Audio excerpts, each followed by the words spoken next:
Welcome back to another video up here on the Kenyan Daily Report as we get to discuss what has currently been going on in the political arena.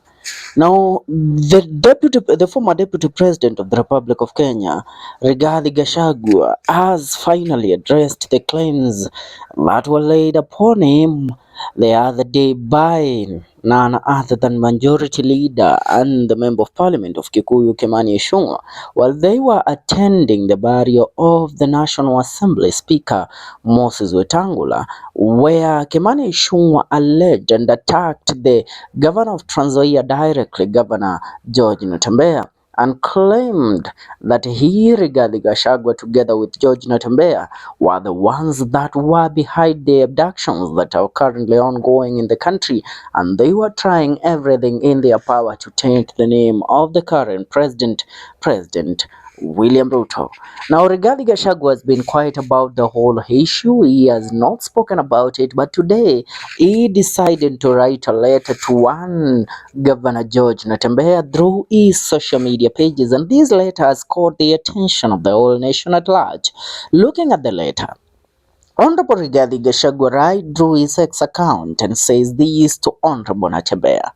My dear brother George Natembeya, please do not let the court poets and masters of platitude distract you from the work you are doing of delivering to the people of Trans Nzoia County.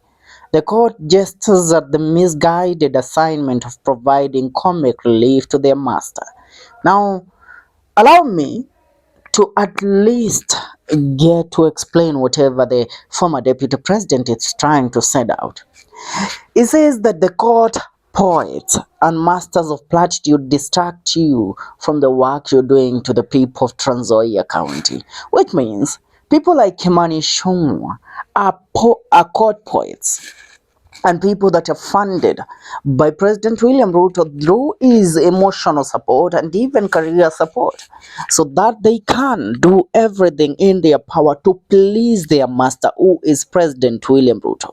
It doesn't matter whether they provide correct information or incorrect information. For them, they believe if it if if anything they do that is in defense of the president, whether comical, whether nonsensical, they are doing the right thing. And Gachagua continues by saying, and do not be cowed by speaking out on behalf of the people of Kenya when it's necessary. The rants and tirade being thrown at you are a clear testimony that you're making an impact as you speak truth to power.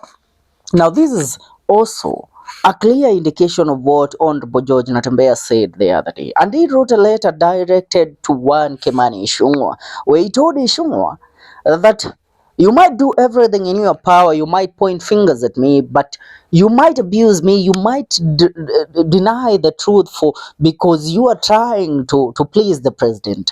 But woe unto you, for I am not trying to please nobody.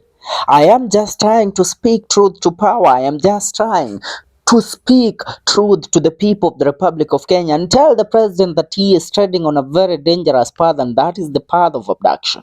Remember, the whole issue of abduction came up when Honorable George Natembeya called out President William Ruto face to face and told him, "You, Mr. President, don't you be cheated or be misguided by the people around you telling you that you are treading on the right path, because these people don't know what the people are really thinking or what the people are saying on the ground.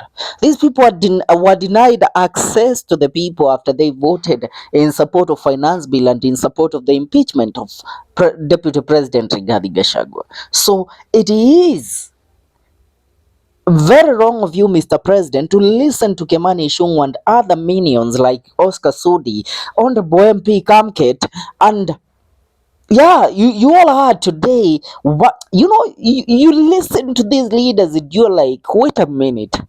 Did somebody just wake up early in the morning to go and vote a goat or a egot or whatever sheep to represent them in the House of Representatives, that is the National Assembly? Because how can somebody, when parents of this great republic we call Kenya, the center and the capital of Africa, stands out in a podium and publicly declares that if it was for me as the Cabinet Secretary of Interior, then those that are making fun of the president or trying to call the president into action for the mistakes that he has made would disappear in just 3 days. Can you hear the arrogance in that statement? The arrogance in that tone of a man trying to prove a point to the people of this great republic. And you hear people, all misguided minions, also seated there, awarded 100 and 200 Kenyan shillings. They will shout to the top of their lungs, trying to please these MPs. Now, Gachagua continues by saying that, my prayer is that you will continue to do so, and to unite your people and protect their dignity and political pride. This unity, I assure you, will ensure that your people's interests are always front and center of the focus of any administration. May God continue to be with you. That is a statement in the letter that the former Deputy President Rigathi Gachagua wrote to one Honorable George Natembeya. And Natembeya has been publicly speaking in regards to what is currently happening.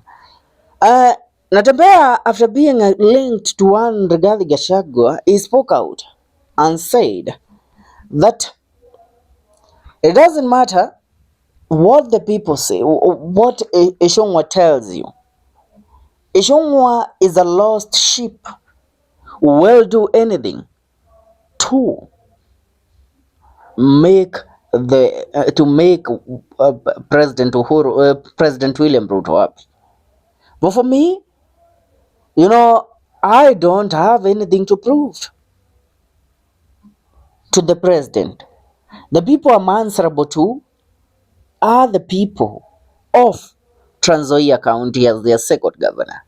So no matter what Ishungwa says, I don't care. You linking me to Rigathi Gachagua is something that you have always been doing.